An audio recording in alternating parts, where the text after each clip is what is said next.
Hello, everyone. Thanks for checking out this special episode of Really Dicey. This is Manny, and I am here with Chris Birch, the publisher of Modiphius. How are you, sir? Very well, thank you. In our slightly cold London. So today we're going to talk about your newest work, Yeah. Cohors Cthulhu. And I'm very intrigued by this because it's not just a writer working with an editor, with an artist to create something, which I'm sure you work with, you have a team involved, but you're the publisher of Modiphius Entertainment. You're the big cheese, Yeah. as they say. Yeah. So it's to me, I interpret this as not only as a something that's going to be very interesting, but this is like a passion project in a sense for you. It's because Yeah. you've done something. This is like, for example, most people may not know this off right away, but Acton Cthulhu was something also that you created as Yeah. well. That's how we started the company with Acton Cthulhu. It was our first IP that we developed. And I mean, we then went on to do a lot of licensed games, but Acton Cthulhu was always a world I wanted to go back to. And we've obviously done a new edition for the 2D20 rules recently that's a bit more pulp. Um, and obviously our own house system. And I love building out worlds. So and I've always been a fan of the Roman Empire and Roman movies like Gladiator and Centurion and stuff like that. So at some point I went, oh, wouldn't it be fun if we had some artwork of some Romans fighting our what we call servitors of Nyarlathotep, these soldiers that have had these like tentacles grow out their backs. It's pretty horrific. And so I got one of our artists to do a piece, and that kind of like kicked things off. It really inspired me to create prequel to Acton Cthulhu. So it's all set in the same universe. There's this one big backstory, and it meant we could kind of go back and tell. There's going to be some fun Easter eggs for Acton Cthulhu in there, and I really wanted to kind of build out this universe because it's not just Acton Cthulhu. There's a kind of bigger story, and whilst most Cthulhu stories just tend to be about a bunch of people investigating these ancient gods, and we're probably all going to die horribly, and that's part of the fun of it. But in our Cthulhu universe, there's actually a big storyline playing out around Earth and around some key characters and around some of the gods. And we're telling that story at kind of different points in time. And Rome was just a really fun one because I think lots of people, well, clearly lots of people think about Rome as we've heard a lot in social media and in the news in the last few months. It's so much part of our culture that it was quite an easy one to dig into, and so many people loved it and kind of got it. So that was really good. Yeah, I can't think of a, a more impactful, um, uh, I guess, world empire that has such an impact on today with mythology and history and philosophy and like everything, almost language especially. So most people may not know that Roman Empire spans like hundreds of years. So is there a particular time period setting within this that you picked for this game? Yeah, I mean, specifically, it's we kind of started the storyline around about 160 AD, which is Marcus Aurelius is emperor. You've got a lot of wars on the Germanic frontier, which is Germany. You've got the Antonine Plague that's about to kick off when one of the legions comes back with some diseases from the east, from the Eastern Empire. And the Roman soldiers still look like those classic Roman soldiers that we always see in the movies with their kind of big, slightly curved oblong shields and the segmentata, armor and the kind of red tunics and things like that. So it still felt like the Roman Empire. I mean, also it starts to change quite a lot after that. But it still felt like kind of classic Roman Empire. But really, you can set it at any time if there's a storyline that you particularly like. There's a great story. Barbarians, the Netflix TV series, is set about 100 years before when the Romans lose three whole legions in the Teutoburg Forest when the Germans kind of ambush them, and that's a great story. And the series is quite fun. I always say, like, go and watch Barbarians in German if you can, because um, the Roman actor, well, the actors playing the Romans speak in Latin, which is pretty cool. Mm. And that's, if you watch that show, it's that is Cohors Cthulhu in our first book, where we're kind of set in Germania. You've got Roman soldiers running around the woods fighting Germanic tribes, and so if you add some kind of some monsters into that, and that's basically our story. Mm. So who can you be exactly in this game? Oh, anyone. The pitch is, you are heroes from across the empire, and to be fair though, it's across the known world, because you might be a Sarmatian archer who maybe isn't in the Roman Empire. You might be a Germanic tribes person, and the whole idea is you've got to put aside your differences. You had this concept that the Romans had of Pax, the Pax Romana, which is like the Roman peace. But this peace was enforced, like, you know, keep the peace or we're going to kill you. It Mhm. was really easy.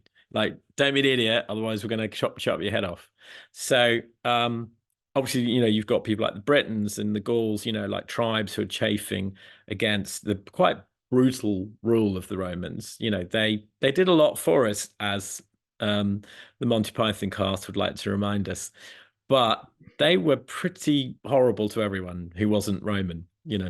It's the whole idea is you can be obviously Roman soldiers, centurions. You could be archers, like I say, a Sarmatian archer. You could be a Greek philosopher. You could be a cultist from Rome. You could be a Egyptian assassin. There's all these interesting characters from all across the Roman Empire. Basically, like, you should imagine all those ancient history films you've seen with all these awesome, cool characters, and you can probably bring those in.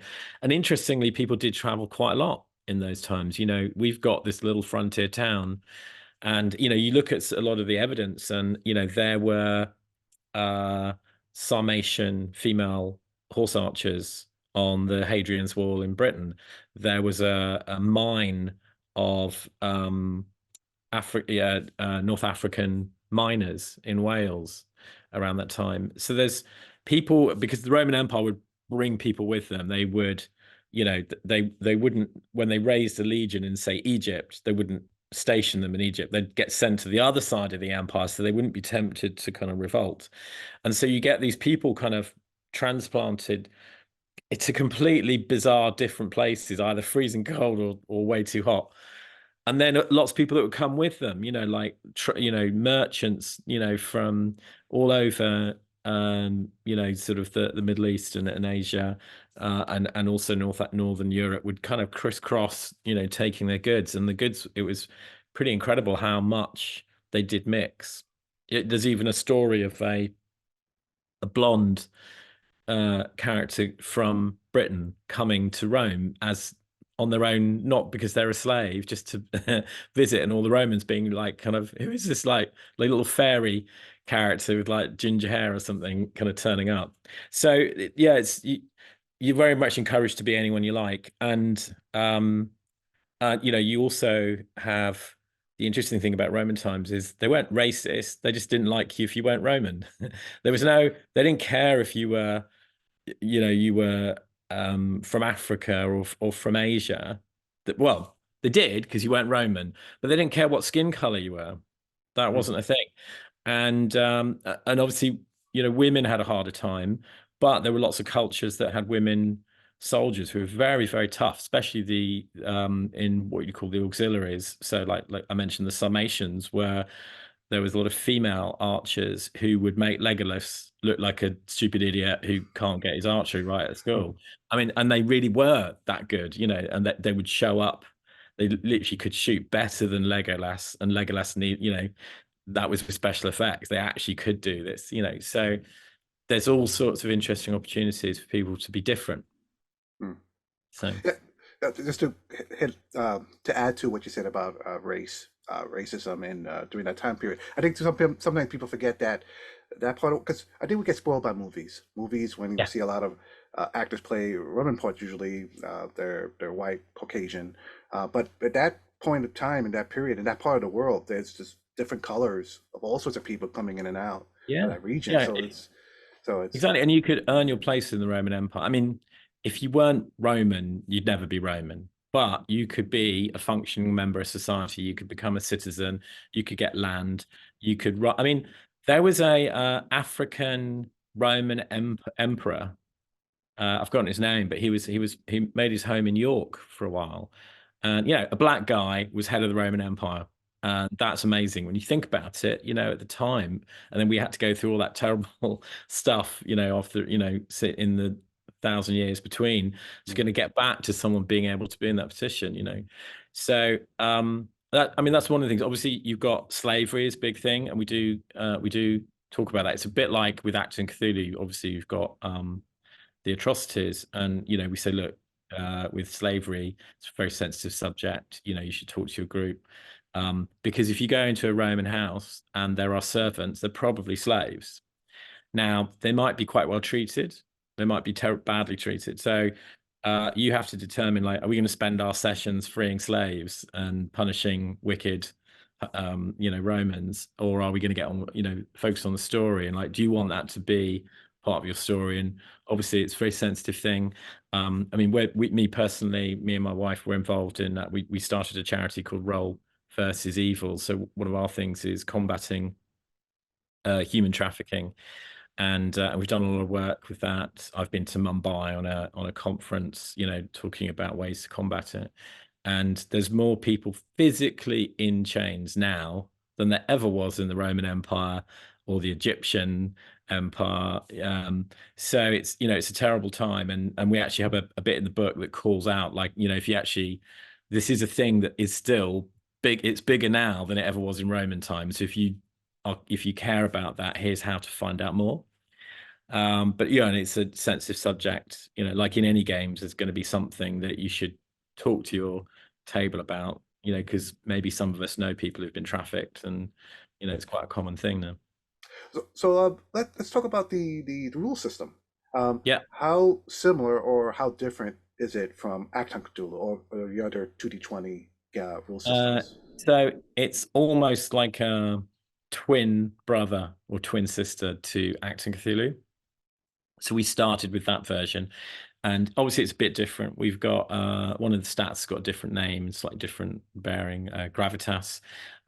We've got obviously a bigger emphasis on melee and more Mortal Kombat, whereas Acton Cthulhu is about pulling triggers and SMGs and things like that, and very deadly gunfire. Whereas this is more about interesting melee combat, and how do you make a Roman soldier different to a barbarian? Because they're both Mhm. hitting you with a sword, right? But Romans work really well together as a unit. They were proper unit tactics, and they were taught not to leave the line and to fight as part of the line. Whereas barbarians, just ran at you in a crazy horde, and and they had their different tactics. So we tried to bring that out in the specializations in the different characters. I mean, I guess I could very briefly summarize kind of what the system is for those people who might be listening, who don't know. I mean, DD20, no surprises. You roll two 20-sided dice, and you're trying to roll low, not high. So one's really good in our system, and typically you have a stat and a skill that you add together, and that's your target number. And you're trying to roll equal or under that target number with ideally both of the dice. The bonus is if you roll under the skill, or maybe what we say a focus in that skill, that you get a bonus success. So you could get between 1 and 4 successes with those two dice. And the GM will probably say, okay, you're just trying to shoot someone in the same room. That's maybe 1 success, but okay, it's dark and there's the lights flickering. It's 2 successes, or it's pouring rain and you're trying to shoot them across a crevasse. That's 3 successes. So as you can see, you might need to get more successes, and you can buy extra dice, up to 3 extra dice. So you could be rolling 5d20, which is great fun, to get more successes, more dice. But that has a cost. You're giving the games master something we call threat, and the GM can use that threat to power special abilities on the NPCs, to bring in reinforcements, to change your environment. And it's a really nice feedback mechanic, because what it is the players saying, here's some threat. I want some cool stuff to happen. Kind of bring the pain. It's this. It lets the players tell you as a games master, we want some more action. Come on, dial it up a bit. Like, we're ready. And it's a really good feedback, and it's actually a great way for someone to learn how to games master, because you've got a direct feedback. When you're playing D&D, shall I bring in another squad of orcs? I kind of, okay, well, they're struggling a bit, but like in 2D20, this has a mechanic. Like, if you want to bring in I mean, you can if you really want to, but if you follow the rules, you pay points, you pay threat to bring in another squad of monsters. So it's a really nice, simple mechanic, and there's a few other things, but really, it's pretty much across all our systems. It's 2 dice to get under a number, and that number is built in different ways. And it's a bit like, if you look under the hoods of a lot of VW cars, you'll see pretty much the same engine, but lots of different variations. And that's kind of what we say is, look, at the end of the day, it's two 20-sided dice, but pretty much all the bets are off, so that we can create the best game for this world. And I'd like to think that pretty much all the games we've done they're not just a kind of label slap, where we've just gone, we've got this system, let's just stick it on and it'll be fine. So we've kind of we don't really have any rules about rebuilding the system in the back end to just do a great job, because we want it. I don't want the system to be the same for every single game, and that might help players a bit, but there's a lot of core mechanics that pretty much stay the same, but you always have to read the book. And it also means that, when you buy a new core book from us, it's like, I know 200 pages of this is going to be exactly the same, so why am I getting all this? And so we actually do work hard to make it, give you some value. And like, we've actually thought about this, like, what bits of this system are telling the story? What makes you feel like you're a Roman soldier, or you're a hairy barbarian charging through the woods?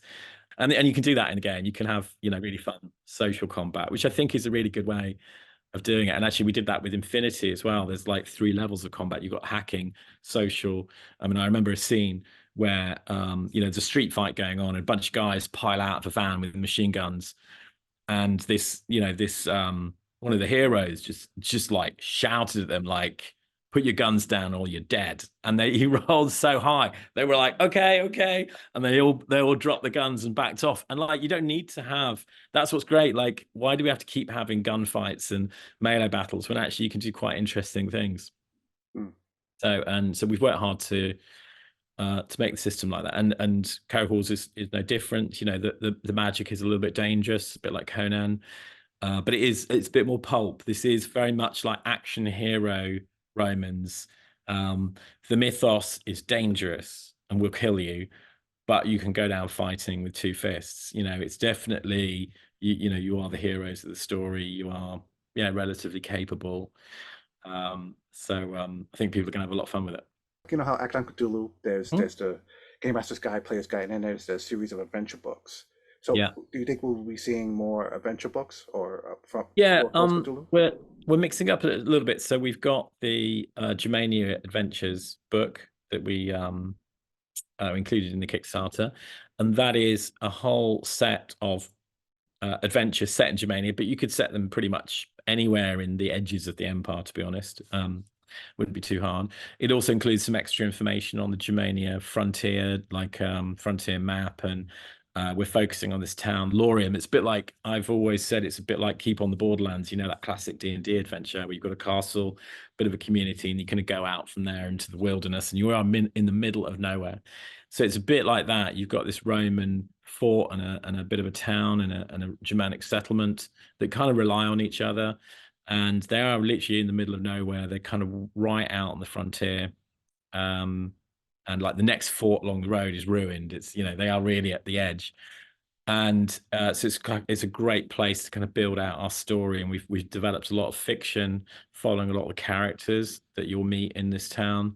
And obviously it's a great place to kind of build out our adventures. And then what's going to come next is, we've actually got another book that we unlocked a load of content in PDF, which is the Lorium Adventures. So it's kind of a lot more adventures kind of actually around the town, and a lot of the character stats for those people. And then what we're going to do is we're going to go to Rome next. So there's going to be a Rome book that will be a bit it's going to be like the first of our campaign books. So that's going to have a short campaign, well, let's call it 3 big adventures set in and around Rome, very much tied into there's a main character called Iavita, who's a bit of a sort of ancient character who's quite powerful, and she heads this cult, the Fingers of Dawn, who are one of the cults you probably join to go and hunt monsters. They're very much involved in kind of all the weirdness that's going on in the world as Nyarlathotep and the other gods start to make their presence known. They're trying to bring down the empire. So they're fighting against that.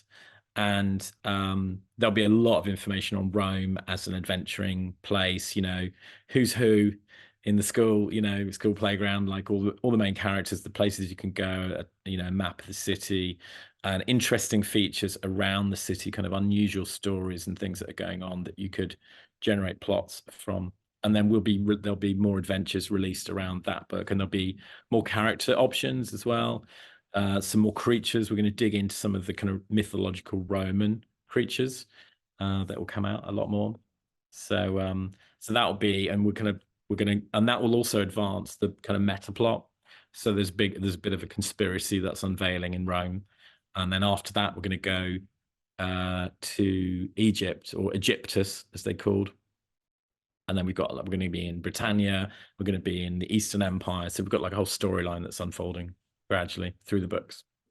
I'm glad you're going to add mythological trees. I was going to ask you about the bestiary. What are the plans for that? Yeah. So, because I was wondering, like, is it going to be just mostly like elder gods and their minions we're fighting, or but there'll be other things from uh, the mythology of the area? So that's really exciting. Um, so my next question is there a plans possibly of either doing like time travel adventures between Acton and Cohors in some way, or even more crazier, like maybe involving Star Trek Adventures or something else in your line. Well, yeah, it wouldn't be hard to bring in some Star Trek characters into a Romans. I mean, they did it enough times in the show. But there's some interesting crossovers. Like if you know our Acton Cthulhu story, or people do, there's a character called Ariane who is in her backstory. She gets bonded with this sort of little demon when she fell in. There was an explosion in a fight, and she falls into an old ruined Roman temple and crushes this cage like this with black bars, and she unwittingly frees this demon. And Deadman, who's our kind of Indiana Jones type professor, binds the demon to her to save her life, and she has to kind of lead it to Nazi souls to feed on, so that it doesn't feed on anyone else's souls.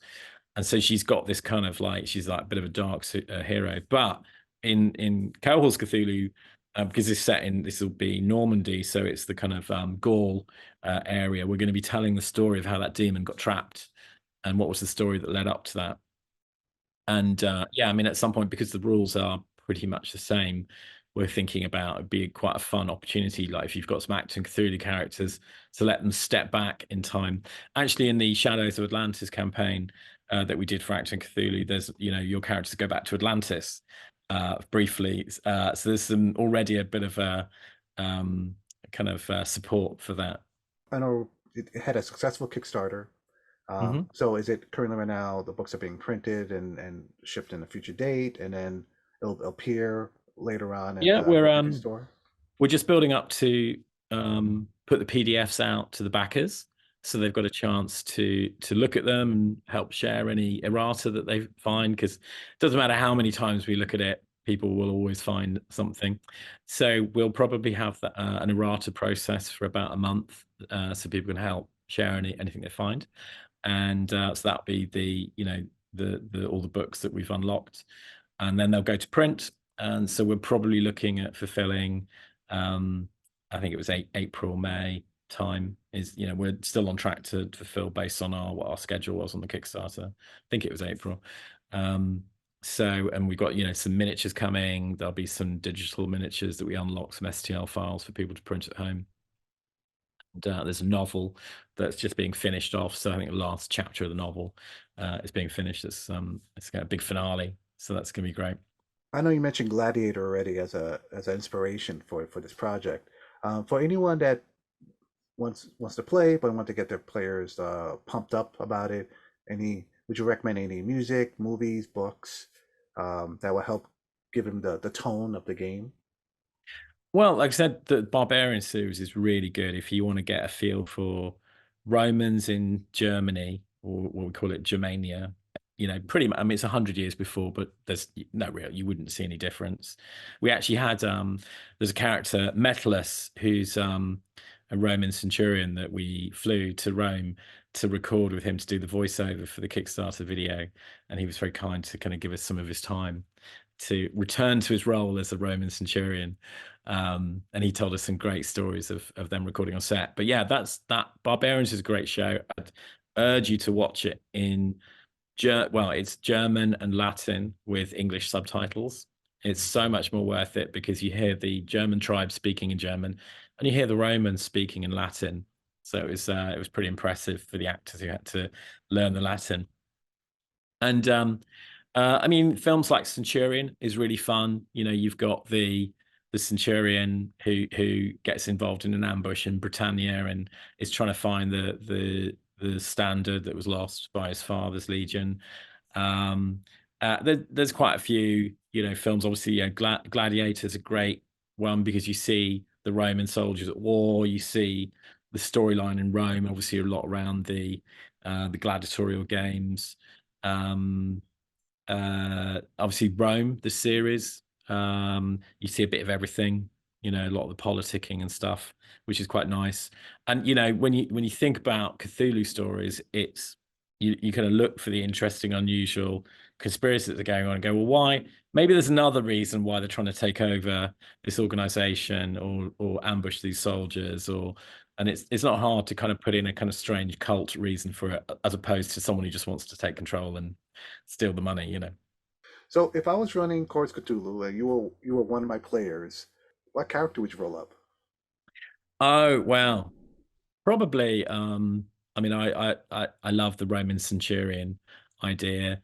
Actually, you know, when I first rolled up a character, I followed because it's got a random life path, and I just went with the dice, which is sometimes is the best way to create something that you would just never have thought about. So I came up with a soldier, well, a slave who'd been freed, and you'd call freedman at the time, and his family were originally Roman soldiers who'd been captured during the Teutoburg massacre. The Germans took a load of prisoners, and there's actually a report of them freeing some in a later battle. So his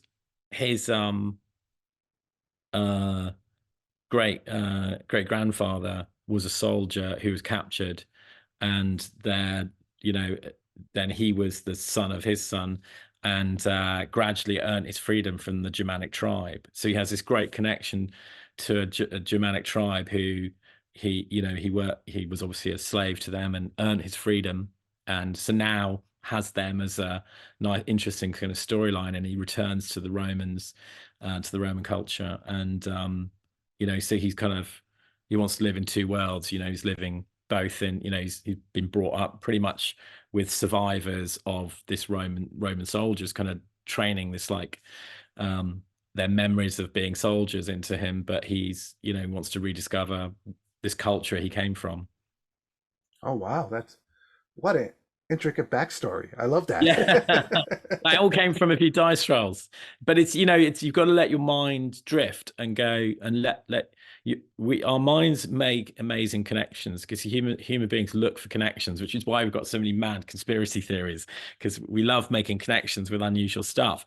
But you know, in games like this, if you let your mind kind of make unusual connections, it's quite unusual the sort of storylines you can come up with. So it's, you know, and because like I said, the characters are so diverse from such different cultures, such different backgrounds. We have an interesting thing. I've always, when I run games sessions, I always kind of let people start with a blank character sheet. And as we do stuff, we go, well, how good are you at fighting? And we kind of gradually build the characters like that. So we created something called Campfire Tales in Cohors Cthulhu. And this is pretty much like, when people start they do their character creation and they're like, I don't know, especially certainly someone who's a bit new to role playing game, they don't really know, is it fun being a fighter or a magic user or a rank, the thief type. So they often make decisions that maybe aren't right.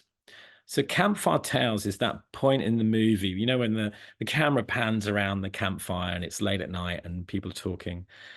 And then the girl says, I never said I was a gladiator. And so it lets you, the girl who picked a gladiator, actually don't really enjoy fighting. So I'm gonna change you can reserve some of what we call the truths and certain things as secrets. So yeah, outwardly you might appear to have been a gladiator, but you're not actually a gladiator. So you can change what your character is and steer them onto a different path. So yeah, they've got a sword and um, they've implied that they were a gladiator, but it actually turns out they were a priest of a cult who learned how to fight with a sword. So if you feel like you've made the mistake, in character creation, you can kind of twist your story to kind of fit what feels more right, and it creates awesome storytelling at the table as well. Is there anything coming down the pipeline for Modiphius that you would like to share? Well, obviously for Cohors Cthulhu, we've teased the fact that there's a war game coming. We unlocked some miniatures in STL and print, physical resin versions in the Kickstarter. But actually, I've been playtesting and designing what we call an adventure war game, which is it's designed to be solo and co-op, pretty much like Five Parsecs from Home, Five Leagues from the Borderlands. So it's kind of like RPG light miniatures game experience. You're going to be playing on a 2 foot by 2 foot up to 3 foot by 3 foot on average table size. You start with a couple of soldiers and you kind of gradually expand your force. And it's very much a storytelling experience on the table. And we're doing all the design work on all the creatures at the moment and all the heroes and alternative kind of action hero style Roman soldiers. So you've got a really nice selection and all compatible and scaled with all the big historical ranges of Roman soldiers and Germanic warriors out there. And that's going to be coming as a Kickstarter late spring, early summer with a core book. It's based on all kind of, its core foundation is a game called Clash of Spears. It's a very well thought of historical kind of Roman era war game. So yeah, that's next. Oh, excellent. Any last words before we wrap up our interview?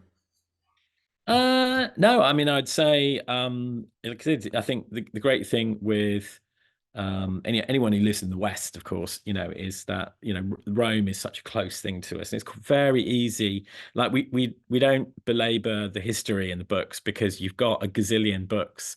And it's so fascinating picking up books on Roman history. And I think what I like through Acting Cthulhu is that we encourage people to go and learn about World War II and go and find about these interesting characters that actually really existed. Some of the actual heroes you'd never believe it. You'd think it must be from a film script. They did such incredible things. Mm.